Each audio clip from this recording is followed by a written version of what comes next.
O Ministério da Saúde confirmou na manhã desta quarta-feira, dia 26 de fevereiro, o primeiro caso de infecção do novo coronavírus no Brasil. Este é também o primeiro registro da doença na América Latina. Um paciente que ficou na Itália do dia 9 até o dia 21 de fevereiro, chegou assintomático, sem nenhum tipo de sintoma febril ou de tosse ou de gripe.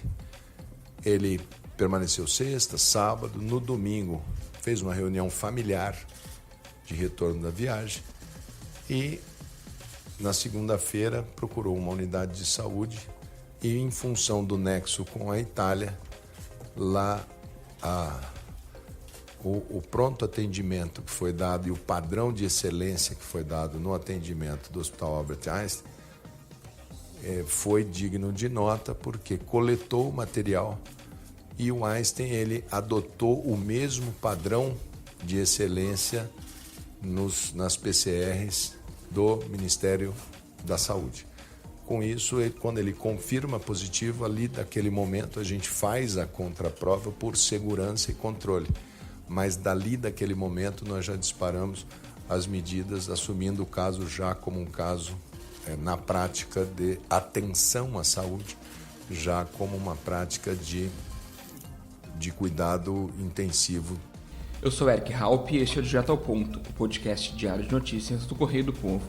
Hoje vamos falar sobre como o Rio Grande do Sul se prepara para eventuais diagnósticos de Covid-19 em solo gaúcho. Bem-vindos!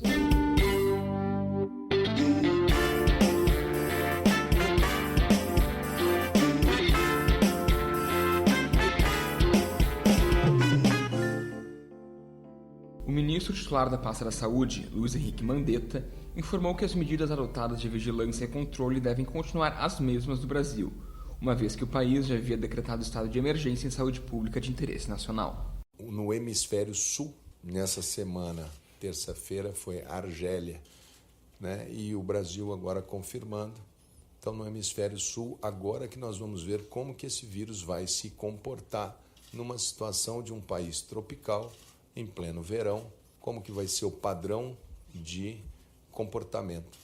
É um vírus novo, tanto ele pode manter o mesmo padrão de comportamento de transmissão que ele tem no hemisfério norte, onde basicamente você tem o frio, você tem a temperatura como um fator onde ele já está se colocando, já se percebe como é o comportamento do vírus, e agora no hemisfério sul a gente começa agora a perceber qual vai ser o comportamento do vírus. De acordo com o político, familiares e pessoas que estavam no mesmo voo que o paciente confirmado e sentados perto dele estão sendo contactados pela Anvisa para que fiquem atentas a eventuais sintomas como tosse e febre.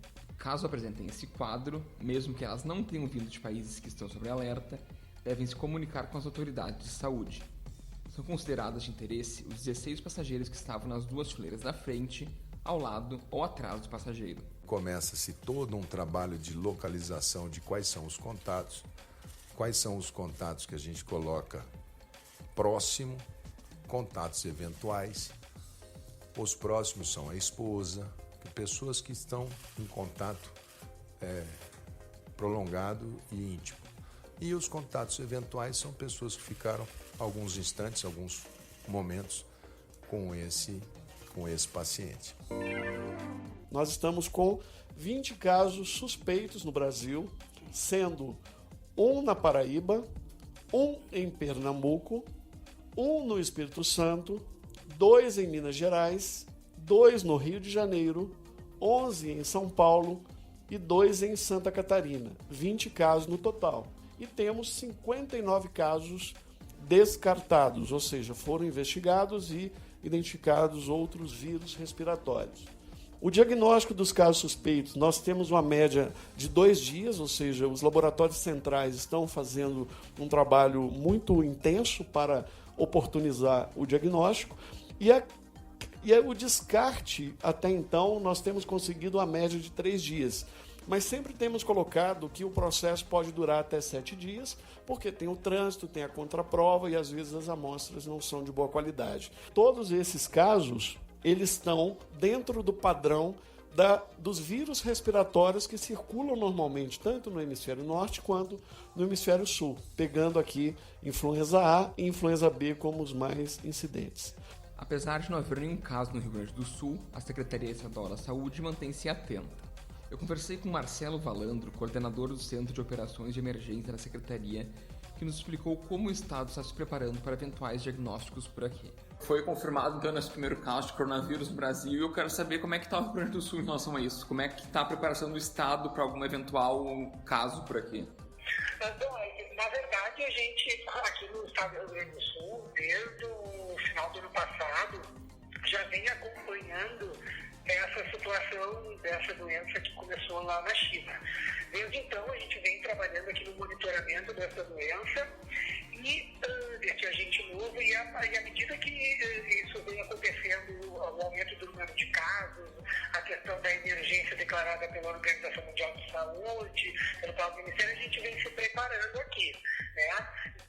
O Estado do Rio Grande do Sul, ele já desde janeiro já tinha instituído o seu COI, o seu Centro de Operações de Emergência, já tinha elaborado o seu plano de ação e de contingência, estabelecido fluxos. A gente vem trabalhando na questão das medidas de monitoramento e contenção do vírus aos moldes que o Ministério vem fazendo também.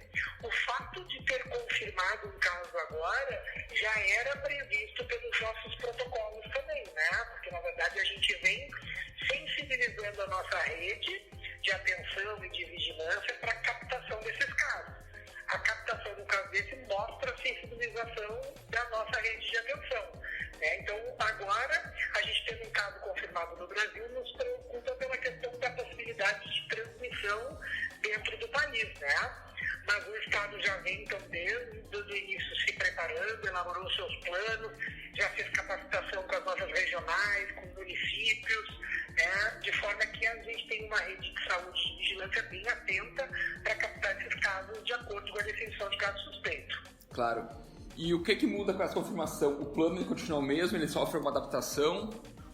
Não, porque na verdade o plano ele já estava, né, o Ministério, quando fez aquela atividade da repatriação daqueles brasileiros que estavam na China, ele já emitiu o que a gente chama de emergência de saúde pública de importância nacional, né? Ele já declarou a emergência aos moldes que a Organização Mundial de Saúde tinha feito a emergência internacional. Então a gente já estava no nível de emergência e ela é dividida em fases de contenção e de mitigação. A gente continua na fase de contenção, que é aquela fase onde a gente mantém a rede bem sensível para captar os casos e para que a gente possa atendê-los do ponto de vista assistencial, né, do paciente em si, e também das medidas de vigilância com compactantes, né, de monitoramento desses casos, para a gente evitar a disseminação de outros casos. Então, o nível de alerta permanece o mesmo. Obviamente que com a confirmação de um caso positivo, o que isso quer dizer, né? Que houve, então, a introdução do vírus. Uma pessoa infectada chegou ao solo brasileiro. Então, isso, obviamente, nos dá uma preocupação a mais, né? Mas nada muda do ponto de vista de estruturação nossa da vigilância e rede. Nós já estávamos preparados para captar esses casos, para assisti-los e assim manteremos, né? Perfeito. Marcelo, existe alguma possibilidade de um controle maior, por exemplo, nos aeroportos aqui do estado, porque esse caso ele vem importado da Itália, né? E aqui nós temos uma ligação muito grande cultural e histórica com a Itália. Muitas pessoas com dupla cidadania que vão e vêm a todo momento. Não, na verdade é o seguinte, até se tu chegasse a acompanhar hoje a coletiva do ministro e do pessoal do Ministério da Saúde e de vários estados, hoje nós aqui também, a nossa secretária deu uma entrevista, a gente tem falado, não há medidas restritivas do ponto de vista de circulação de pessoas nesse sentido, tá? O mundo não adota isso e ela não se mostra eficaz. Sim, fechar fronteiras não é eficaz. São muito maiores. O que se faz, e tem se feito desde o início, do ponto de vista dessas áreas de aeroportos, portos, é um cuidado extra do ponto de vista de informação para as pessoas. Ou seja, se reforça que essas pessoas que venham desses países com transmissão fiquem atentas à manifestação de sintomas. E a partir disso, busque uma unidade de saúde para o atendimento, para a notificação e para que a gente possa instituir todos os procedimentos procedimentos protocolares que a gente faz a partir de então. O que a gente tem alertado para todas essas pessoas, né, é que, obviamente, toda pessoa que vem, o que acontece que a gente tem reforçado, né? Ele é um agente novo, nós estamos aprendendo com esse agente, vivendo a emergência, né? Então, a todo dia a gente tem informações novas, artigos novos que mostram como esse vírus se comporta. Então, o que a gente tem visto? Que há, sim, possibilidade de transmissão antes até do aparecimento de sintomas. Mas não há nenhuma medida restritiva de quarentenar pessoas que venham desses lugares. Então, o que a gente tem orientado é que as pessoas, sim, tenham algumas cautelas, né? Adotem medidas de precaução, né? Do ponto de vista de transmissão respiratória, como a gente faz para outros vírus respiratórios também, né? Se a pessoa tem algum sintoma, que ela não busque frequentar locais com acúmulo de pessoas, dentro do possível, que ela tenha um resguardo, a gente tem chamado de um resguardo domiciliar, né? Não é recomendado um isolamento domiciliar para um caso, para uma pessoa que veio da Itália, por exemplo, ou da China, sem sintomas. Mas se ela puder, nos próximos 14 dias, que seria o período de incubação do vírus, puder não circular tanto, ficar mais restrito à sua casa, evitar contatos desnecessários com outras pessoas, né? Vou lá visitar a família. Se puder aguardar para isso, é o ideal. Por quê? Porque se porventura ela vier manifestar sintomas, a gente estaria impedindo ou diminuindo a possibilidade de contatos. Perfeito. Marcelo, nessa questão de transmissão, o ministro também citou a questão do chimarrão aqui, né? Que, eventualmente, o ministro, na entrevista coletiva, ele citou a questão do chimarrão também por aqui, né? Isso. Todas essas medidas que a gente chama de etiqueta respiratória de precaução envolvem desde essas medidas particulares da pessoa de vou tossir, vou espirrar, proteger, né, a face, né, com a dobra do braço, né, higiene das mãos frequente, a higiene do ambiente onde essa pessoa está é muito importante, né? A higiene, né, dos seus talheres, das suas louças, dos seus copos, da sua casa. Não compartilhar objetos, como tu citaste, o chimarrão, né, e outras. Obviamente, se a pessoa está nesse período, ela poderia estar incubando uma doença, todas essas medidas de compartilhamento de questões como chimarrão, copos, é um agravante. Então, a gente recomenda que isso não seja feito, né, obviamente. Claro, o ministro também ele mencionou que vai ter a inauguração do novo hospital de clínicas, né, que tem um número muito grande de leitos da CTI. Existe alguma estimativa de preparação de algum local por aqui, caso aconteça infecções, algum centro onde fique focado? Sim, a gente tem trabalhado no COI com todos os departamentos da Secretaria, né? Um deles é o Departamento de Regulação Hospitalar e que sim tem trabalhado em parceria com todos esses departamentos da Secretaria na preparação desses hospitais de referência e de retaguarda, né? Nós temos o Hospital Conceição, que já é um parceiro nosso, o Hospital de Canoas também, se avalia outros hospitais como clínicas e outros hospitais, sim, para serem de retaguarda a partir de uma necessidade de leito, né?